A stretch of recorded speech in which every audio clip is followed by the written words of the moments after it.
Triple H currently WWE के creative head है, ये बात हम सभी लोगों को मालूम है। बट ट्रिपल एच के बाद अगला क्रिएटिव हेड कौन बनेगा, इसको लेकर ट्रिपल एच का मेजर स्टेटमेंट आ रहा है। डब्ल्यूडब्ल्यूई में सीएम पंक के रिटर्न के मेन रीजन को लेकर सीएम पंक ने काफ़ी बड़ा खुलासा कर दिया है।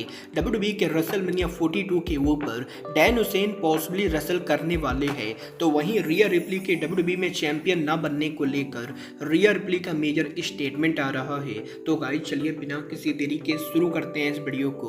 और सबसे पहले बात करेंगे best in the world CM Punk की। गाइस यहाँ पर इस हफ्ते सीएम पंक के लेटेस्ट इंटरव्यू के अंदर सीएम पंक जब रेसलमेनिया 42 को प्रमोट कर रहे थे तो सीएम पंक से ये पूछा जाता है कि डब्ल्यूडब्ल्यूई के अंदर वो क्या चीज है जो यहाँ पर सीएम पंक के पहले रन के अंदर अगर सीएम पंक ने अचीव कर ली होती तो शायद यहाँ पर वो डब्ल्यूडब्ल्यूई के ऊपर वापस नहीं आते। तो सीएम पंक जवाब देकर ये कहते हैं कि सीएम पंक के लास्ट टाइम डब्ल्यूडब्ल्यूई को क्विट करने से पहले वो डब्ल्यूडब्ल्यूई में उनके करियर के ऊपर टॉप स्पॉट के ऊपर थे, और उस समय के ऊपर वो कंपनी के अंदर जहां मल्टी टाइम वर्ल्ड चैंपियन थे वहीं उन्होंने काफी सारे पीएलएच को भी मेन इवेंट किया था, और रॉक जॉन सीना सहित सीएम पंक ने ऑलमोस्ट सभी बड़े रेसलर्स को बीट भी किया था। बट एक चीज जो सीएम पंक के पहले रन में वो अचीव नहीं कर पाए थे वो था डब्ल्यूडब्ल्यूई के बिगेस्ट शो रेसलमेनिया को मेन इवेंट करना। और डब्ल्यूडब्ल्यूई के अंदर जो भी रेसलर आता है उसका डेफिनेटली ये सपना होता है कि वो रेसलिंग बिजनेस के बिगेस्ट शो रेसलमेनिया को मेन इवेंट करे, और सीएम पंक के पहले रन के अंदर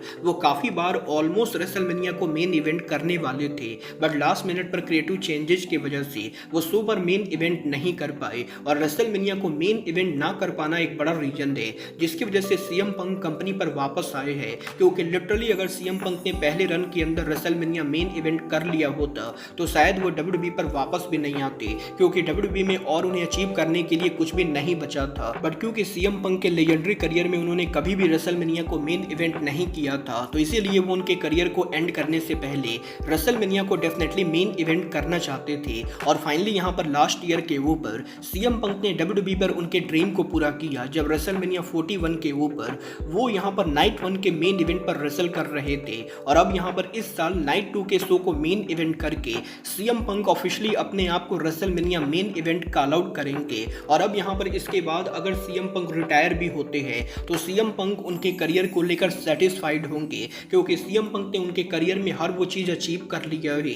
जो कोई भी रेसलर करना चाहता है, और इसीलिए अब ऐसा कुछ भी नहीं बचा है जो सीएम पंक रेसलिंग बिजनेस में करना चाहेंगे। मतलब ये तो आने वाला टाइम बताएगा कि रेसलमेनिया 42 के ऊपर रोमन रिंग्स और सीएम पंक के मैच को कौन विन करता है। बट गाइस जहां तक बात रही रेसलमेनिया 42 की, तो जहां डब्ल्यूडब्ल्यूई के रेसलमेनिया 42 के ऊपर कंपनी ने ऑलमोस्ट सभी मैचेज अनाउंस कर दिए हैं, वहीं रेसलमेनिया 42 के ऊपर कंपनी पर अब भी एक मैच को डब्ल्यूडब्ल्यूई ने अनाउंस नहीं किया है, जो यहाँ पर ऑस्का वर्सेज इयो स्काई का मैच है। और WWE company originally Asuka versus इयो स्काई के मैच को रेसलमेनिया पर प्लान कर रही थी, बट निकी बेला की इंजरी सिचुएशन की वजह से डब्ल्यूडब्ल्यूई ने इस मैच को होल्ड कर दिया है। क्योंकि अगर यहाँ पर रेसलमेनिया 42 के ऊपर निकी बेला रेसल करने के लिए मेडिकली क्लियर नहीं होती है तो women tag team championship match के अंदर बेला ट्विंस को निकालकर कबूकी वॉरियर को मैच के अंदर डाला जाएगा, और उस समय ऑस्कर रेसलमेनिया के ऊपर टैग टीम चैंपियनशिप मैच में compete करेंगी।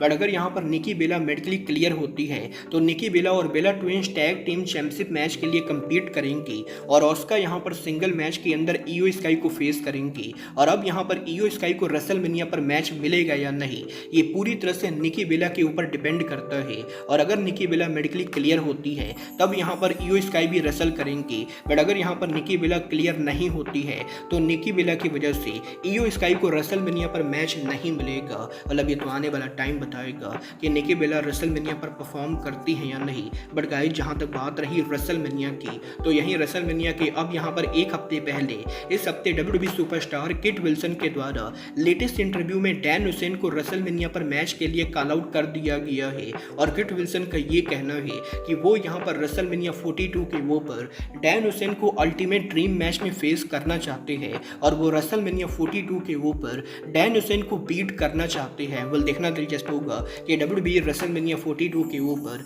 किट विल्सन और डैन हुसैन का मैच बुक करती है या नहीं। बट गाइस चलिए फिलहाल आगे बढ़ते और बात करते हैं मामी रिया रिप्ली की।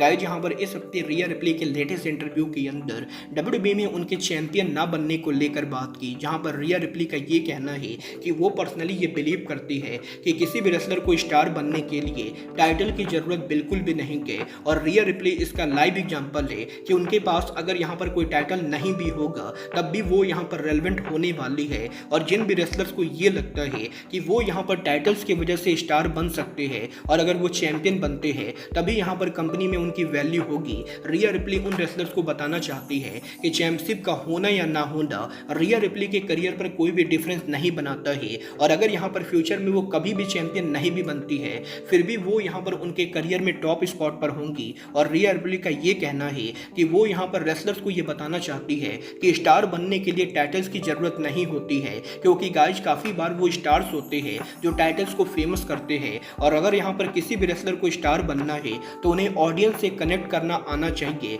ना कि उन्हें ये सोचना चाहिए कि वो यहाँ पर कंपनी पर चैंपियन बन के स्टार बनेंगे। वेल मैं यहाँ पर रिया रिप्ले के बात से 100% एग्री करता हूँ। और एले नाइट सहित काफ़ी सारे ऐसे रेसलर्स हैं जिनके कंपनी पर वर्ल्ड चैंपियन ना बनने के बाद भी आज के गाइम के ऊपर वो कंपनी के लिजिट स्टार है। बट गाइज चलिए फिलहाल आगे बढ़ते और बात करते हैं डब्ल्यूडब्ल्यूई के creative head the game triple H की। गाइज यहाँ पर इस हफ्ते कोडी रोड्स के लेटेस्ट पॉडकास्ट के ऊपर ट्रिपल एच हमें यहाँ पर अपीयर होते हुए दिखाई दिए, जहाँ पर ट्रिपल एच ने इनडायरेक्टली उन 3 रेसलर्स का नेम रिवील कर दिया जो ट्रिपल एच के बाद पॉसिबली कंपनी के क्रिएटिव हेड बनेंगे। और ट्रिपल एच ये कहते हैं कि डब्ल्यूडब्ल्यूई के जो 3 active wrestler possibly in ring competition से रिटायर होने के बाद कंपनी के बैक स्टेज के ऊपर क्रिएटिव को ज्वाइन कर सकते हैं। उनमें यहाँ पर पहला नाम कोडी रोड्स का ही होगा जो डब्ल्यूडब्ल्यूई के अंदर डेफिनेटली यहाँ पर कंपनी के बैक स्टेज पर क्रिएटिव लेवल के ऊपर रिटायर होने के बाद काम कर सकते हैं। तो वहीं दूसरा नाम सेथ रॉलिंस का होगा जो यहाँ पर वैसे भी ऑलरेडी डब्ल्यूडब्ल्यूई के बैक स्टेज के ऊपर शो के दौरान हमेशा गोरिल्ला पोजीशन पर होते हैं। और ट्रिपल एच ये बिलीव करते हैं कि रॉलिंस डेफिनेटली डब्ल्यूडब्ल्यूई के अंदर इन रिंग कंपटीशन से रिटायर होने के बाद क्रिएटिव में हो सकते हैं, बट फाइनल नाम सीएम पंक का होगा। और ट्रिपल एच का ये क्लेम करना है कि सीएम पंक को ये अच्छे से पता है कि रेसलिंग ऑडियंस को क्या चाहिए और सीएम पंक के रिटायरमेंट के बाद वो यहाँ पर क्रिएटिव लेवल पर डब्ल्यूडब्ल्यूई की मेजर हेल्प कर सकते हैं। वेल मैं डेफिनेटली ट्रिपल एच की बात से एग्री करता हूँ और मुझे भी लगता है कि कोडी रोड, सेथ रॉलिंस या सीएम पंक में से ही कोई एक यहाँ पर अगला क्रिएटिव हेड बनेगा। और आपको क्या लगता है डब्ल्यूडब्ल्यूई का अगला क्रिएटिव हेड किसको बनना चाहिए? आप लोग मुझे कमेंट करके बताएंगे। बट गाइज अब आज के इस वीडियो में बस इतना ही। मैं मिलता हूँ आपसे अपने अगले वीडियो में। बट गाइज तब तक के लिए good bye, good night and bang.